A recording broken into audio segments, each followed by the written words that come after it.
सभी को जय मसीह की। जय मसीह। परमेश्वर का एक बार फिर धन्यवाद कि उसने मुझे यहाँ उपस्थित किया। वो बड़ा दयालु अनुग्रहकारी परमेश्वर है, उसकी जितनी तारीफ की जाए कम है। आइए पहले ताली बजा के परमेश्वर का स्वागत करते हैं जो यहाँ उपस्थित है। इसके पहले एक वचन पढ़ा जाए, एक छोटी सी प्रार्थना करना चाहेंगे। धन्यवाद धन्यवाद धन्यवाद धन्यवाद प्रेमी दयालु पिता परमेश्वर, सर्वशक्तिमान पिता परमेश्वर, धन्यवाद तेरी हजूरी में आते हैं मेरे परमेश्वर। तूने कहा है प्रभु, जहाँ 2 या 3 व्यक्ति उपस्थित होते हैं वहाँ मैं मौजूद होता हूँ। यस प्रभु, तू यहाँ उपस्थित है परमेश्वर। हम विश्वास करते हैं तू यहाँ उपस्थित है प्रभु, तू हमें सुनने के लिए यहाँ उपस्थित है प्रभु।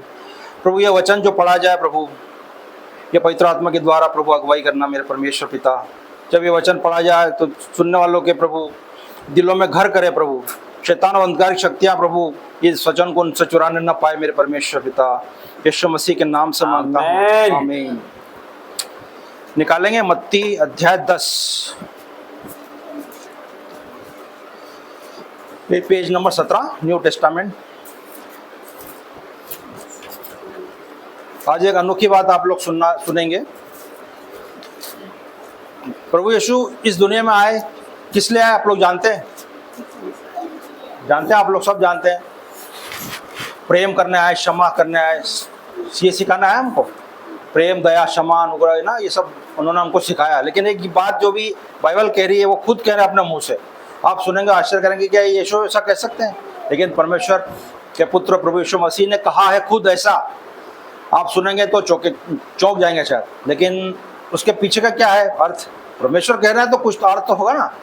वो अर्थ आप लोग आज समझेंगे उस चीज को।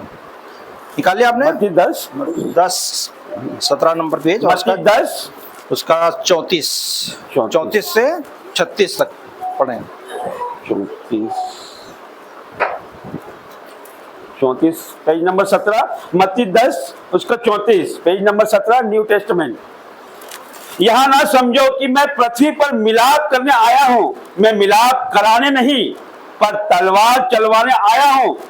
मैं तो आया हूं कि मनुष्य को उसके पिता से और बेटी को उसकी मां से और बहू को उसकी सास से अलग कर दूं। मनुष्य के बेरी उसके घर ही के लोग होंगे। बस ये प्रभु यीशु कह रहे हैं, ये तलवार चलाना है हम। अपन ने पहले क्या कहा था कि वो तो प्रेम, दया, क्षमा सिखाना है। यहाँ क्या कह रहे हो? तलवार चलाना है। तलवार चलाना मतलब समझते ना आप? मारना, काटना, मतलब फूट डालना। परमेश्वर कह रहे हैं कुछ तो अर्थ होगा ना इसका, ऐसा थोड़ी कह दिया उन्होंने। अब इसका समझेंगे अर्थ। लेकिन इसके पहले देखो ये लिखा है, इसी का 16 नंबर पेज पे लिखेंगे, ये 22 वचन। मेरे नाम के कारण सब लोग तुमसे बैर करेंगे, पर जो अंत तक धीरज धरे रहेगा उसी का उद्धार होगा। देखो परमेश्वर के नाम के कारण ये होगा। तो अभी क्या कहा कि मनुष्य को उसके पिता से, बेटी को उसकी माँ से और बहू को उसकी सास से अलग कर दूं। क्या कारण अलग करने का? वो तो मिलाप करना है ना। अलग करने का क्या मतलब हुआ? अलग करने का मतलब हुआ, इसका आगे ही उत्तर लिखा है। 37 से पढ़ना, 37 से 38 ये उत्तर है उसका। जो माता या पिता को मुझसे अधिक प्रिय जानता है वह मेरे योग्य नहीं, और जो बेटा या बेटी को मुझसे अधिक प्रिय जानता है वह मेरे योग्य नहीं, और जो अपना क्रूस लेकर मेरे पीछे ना चले वह मेरे योग्य नहीं। यह उत्तर है उस क्वेश्चन का जो मैंने किया था। यीशु ने कहा क्या तलवार चलाना, लेकिन क्यों आया? ये इसीलिए आया। तलवार चलाना मतलब क्या है? फूट डालना।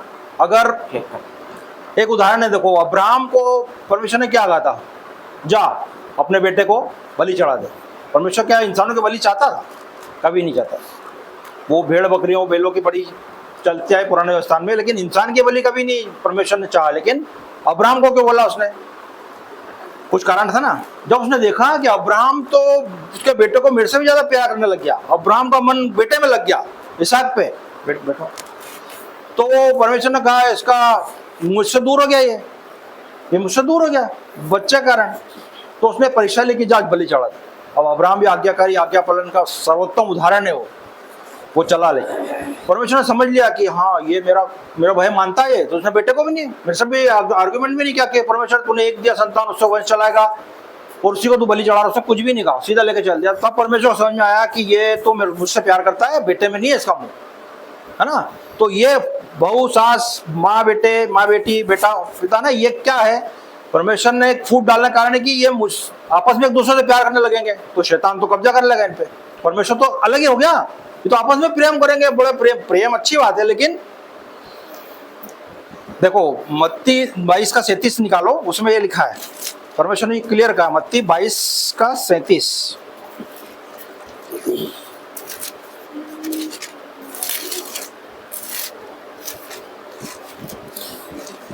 उसने उससे कहा, तो परमेश्वर अपने प्रभु से अपने सारे मन और अपने सारे प्राण और अपनी सारी बुद्धि के साथ प्रेम रख। देखो परमेश्वर से रखना, सिर्फ सारे प्राण, सारी बुद्धि, मन, सब विचारों से परमेश्वर से प्रेम रखना। तो फिर रिश्तेदार कहाँ से आ गए? अगर अपन रिश्तेदारों से प्रेम करेंगे तो मतलब परमेश्वर दूसरा स्थान हो गया ना। तो इसलिए कहा परमेश्वर ने कि ये भटक नहीं जाएगा, ये आपस में इतना प्रेम नहीं करने लगे कि मुझको ही भूल जाए। तो फूट डालने का मतलब है कि कभी बेटी बढ़कर हो गई परमेश्वर में, तो माँ बोली करे, माँ का माँ नहीं है प्रेम उसमें मसीह में, तो माँ बोली करे तो लगी रहती है, दिन भर प्रार्थना करती रहती है, और उसको माँ चिल्लाएगी, मतलब फूट हो गई ना, उनमें लड़ाई हो गई। लेकिन किस कारण? बेटी अपनी जगह सही है, वो परमेश्वर को उसने पहला स्थान दिया ना, फूट हो गई कोई बात नहीं, परमेश्वर खुश है बेटी से कि ये मुझसे ज्यादा प्रेम नहीं कर रही अपनी माँ से, है ना। तो ये है कि वहाँ फूट वहाँ है, वो है प्रेम अपनी जगह है, लेकिन परमेश्वर बढ़कर है, परमेश्वर है तो प्रेम है। तो पहला स्थान परमेश्वर को उसने बोला, सारी बुद्धि, प्राण, विचार सबसे परमेश्वर से प्रेम रखना। तो ये देखो यीशु ही कह रहे हैं ना कि मैं तो तलवार चलाना है। तो सही में अगर तलवार नहीं चलाना आते ना तो मनुष्य सांसारिक बातों में उलझा रहता, वो देखता ही नहीं कि परमेश्वर पहला स्थान कौन है, परमेश्वर है। वो आपस में इतना प्रेम से रहता घराने में कि वो सब शैतान फिर उनमें कब्जा करता। शैतान सोचता कि चलो ये परमेश्वर पता ही नहीं है, तो आपस में प्रेम करा तो मेन में बैठ जाता हूँ, क्योंकि नहीं मेरी बातों पे मानेंगे, सब संसार में ही लगे रहेंगे। तलवार चलाने का मतलब ये है ना, परमेश्वर बोला है तो उसका अर्थ तो यही है कि सबसे ज्यादा परमेश्वर से प्रेम करना। भले ही रिश्ते ना आते, दूसरी तरफ अपन बोलते ना पहला स्थान परमेश्वर को देना। क्यों देना? इसीलिए देना कि अपन उलझ नहीं जाए, सांसारिक बातों में नहीं उलझ जाए, कि बेटा प्यारा हो जाए, पत्नी प्यारी हो जाए, पति प्यारा हो जाए, परमेश्वर दूसरे स्थान पे आ जाए।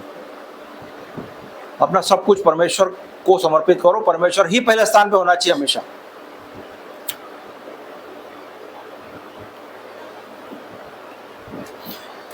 क्योंकि परमेश्वर ने कहा है, देखो इसका 32 में, जो कोई मनुष्य के सामने मुझे मान लेगा उसे मैं भी अपने स्वर्गीय पिता के सामने मान लूंगा। अब आप मानेंगे तब ना, अब तो संसार में उलझे हैं, पति में, बेटी में, माँ में उलझे ना, तो कैसे मानेंगे परमेश्वर? कोई आपको डराएगा तो डर जाएंगे आप? कोई मानना का नहीं, बंद करो प्रार्थना या नहीं होनी है, डर जाएंगे आप। प्राण बचाने के लिए देखो इसका आगे ना मान लीजिए पढ़ा था जो 10:39, जो अपने प्राण बचाता है वो उसे खोएगा। बहुत गहरी बात है, अपने प्राण बचाएगा उसे खोएगा। ये तो समझ के परे, प्राण बचा रहे हैं और खो भी रहे हैं, कैसे बताता हूँ। और जो मेरे कारण में प्राण खोता है वो उसे बचाए। अब मान लिया यहाँ पे देखो कोई आ गया, मतलब अपन लोग प्रार्थना कर रहे हैं ना, अपन तो करेंगे, डरते हैं अपन किसी से? नहीं डरते, करेंगे, खुल्लम खुल्ला करेंगे, कोई नहीं अपन को रोक सकता। परमेश्वर की आराधना करने से कोई नहीं रोक सकता। प्राण भी दे देंगे, इसीलिए प्राण भी देंगे। लेकिन हो सकता है कोई डर जाए, कोई डरपोक लोग भी होते हैं कि डर जाए, और भीड़ देख कर डर गए, और भीड़ को मारना तो कूटना की तलवार, लकड़ी रोल लेके आ गए, डंडे लाठी, डर जाए देखो रे। हम बोले मत करो बात में, तो अच्छा नहीं करेंगे, हाथ जोड़ लेंगे और अच्छा नहीं करेंगे, बंद कर देते। डर गए, मतलब उन्होंने अपना प्राण बचा लिया, वहां बचा लिया ना, पर क्या हुआ? खो दिया, परमेश्वर के सामने प्राण खो दिया उन्होंने। शरीर नाशवान मिट्टी है, उसको बचाने के लिए आप सरेंडर कर दिया आपने, है? ये क्या बात है? मनुष्य को मिट्टी से बना है और वो शरीर तो जाना है। देखो हर कोई आया और हर कोई जाना है, इससे क्या मोह रखना शरीर से, लेकिन उसको बचाने के लिए सरेंडर कर दिया। भैया परमेश्वर को इनकार करते का नहीं मानेंगे, हाँ नहीं करेंगे, प्रार्थना नहीं करेंगे, यही बोलेंगे ना। लेकिन हिम्मत लोगी, कुछ हिम्मत लोगे कि मार दो, हम तो करेंगे यार, तुम क्या करोगे? ये आगे यहाँ लिखा हुआ है देखो 10:28 में लिखा, जो शरीर को घात करते हैं पर आत्मा को घात नहीं कर सकते हैं, उनसे मत डरना, और उसी से डरो जो आत्मा शरीर दोनों को नरक में नष्ट कर सकते। मनुष्य क्या करेगा? शरीर का नाश करेगा, बस। शरीर तो सबके नाश होने हैं, जो नाश करेगा क्या वो नाश नहीं होगा? वो भी नाश होगा कोई, लेकिन डरना नहीं इनसे। शरीर को नाश कर सकते, खुशी खुशी तैयार हो जाओ मरने को परमेश्वर के नाम पे, खुशी खुशी, तब अपने प्राण बचाएंगे अपन, जो स्वर्ग में सुरक्षित हो जाएंगे। क्योंकि शरीर तो नाशवान है, शरीर का कोई न्याय नहीं होगा, न्याय होगा आत्मा का। आत्मा का न्याय होगा ना, तो अपन आत्मा बचा लेंगे शरीर के बलि देके। शरीर मिट्टी है, मिट्टी दे दो, बलि चढ़ा दो, मिट्टी को ले लो भैया, अपने प्राण सुरक्षित है, जीवन अपना सुरक्षित अनंत काल तक के लिए हो जाएगा। क्योंकि परमेश्वर को अपन ने स्वीकार किया है, तो परमेश्वर अपन को स्वीकार करेंगे, हाँ ये मेरे नाम के कारण इन्होंने मेरा इनकार नहीं किया, ये भीड़ देख के डरे नहीं, इन्होंने सबके सामने माना मुझे कि हाँ यीशु हमारा प्रभु है, हम उसी का आराधना करेंगे, कोई नहीं रोक सकता। वहां अपने माना ना परमेश्वर को लोगों के सामने, परमेश्वर वहां स्वर्गदूत के सामने मानेगा कि हाँ ये मेरा बेटा है, इसने मुझे इनकार नहीं किया था, है ना। तो ये परमेश्वर का प्रेम है, और परमेश्वर जब प्रेम करता है तो हमको भी उससे प्रेम करना है ना। भले मैं दुनिया एक तरफ हो जाए, मैंने बोला दुनिया एक तरफ हो जाए, परमेश्वर पे है ना अपने साथ, सब कुछ मिल जाएगा। फिर रिश्ते भी बना देगा वो, लेकिन रिश्तों के कारण परमेश्वर को छोड़ेंगे ना तो कहीं के भी नहीं रहेंगे। तो ये आज का छोटा वचन है, पर ये उम्मीद करता हूँ कि आप लोगों को समझ में आया होगा कि पहले स्थान परमेश्वर को, रिश्ते नाते सब बात की बात है ना। सब आपस में इतना मत प्रेम करने लग जाना कि परमेश्वर को भूल जाओ। प्रेम करना अच्छी बात है, लेकिन परमेश्वर के बाद पहले स्थान परमेश्वर को दो, उसके बाद प्रेम करो। दुनिया से प्रेम करो, मना नहीं करेगा वो चाहता है ऐसे ही करना। तो परमेश्वर इस वचन के द्वारा आप सबको आशीष दे। आमीन। धन्यवाद धन्यवाद धन्यवाद धन्यवाद प्रेमी पिता, धन्यवाद करता हूँ प्रेमी परमेश्वर पिता, इस वचन के द्वारा जो तूने मेरे मुंह से कहलवाया प्रभु। उम्मीद करता हूँ प्रभु कि ये सब सुनने वालों के समझ में आया प्रभु। ये बीज जो वचन के रूप में बोया गया है प्रभु, उनके दिलों में घर कर जाए प्रभु, अच्छी भूमि पाके फलवंत हो जाए प्रभु, 1000 गुना फल लेके आए परमेश्वर, इनके जीवन में वो दिखे मेरे परमेश्वर पिता। ये तुझसे प्रेम करे मेरे परमेश्वर पिता, संसारिक बातों के प्रति मोह नहीं रखे प्रभु, अपने रिश्तों नातों की चिंता न करते प्रभु, तुझसे प्रेम रखे मेरे परमेश्वर पिता। अपनी आशीष से भर देना बने परमेश्वर पिता, सब पे तेरी आशीष चाहता हूँ मेरे परमेश्वर पिता, यीशु मसीह के नाम से मांगता हूँ, आमीन।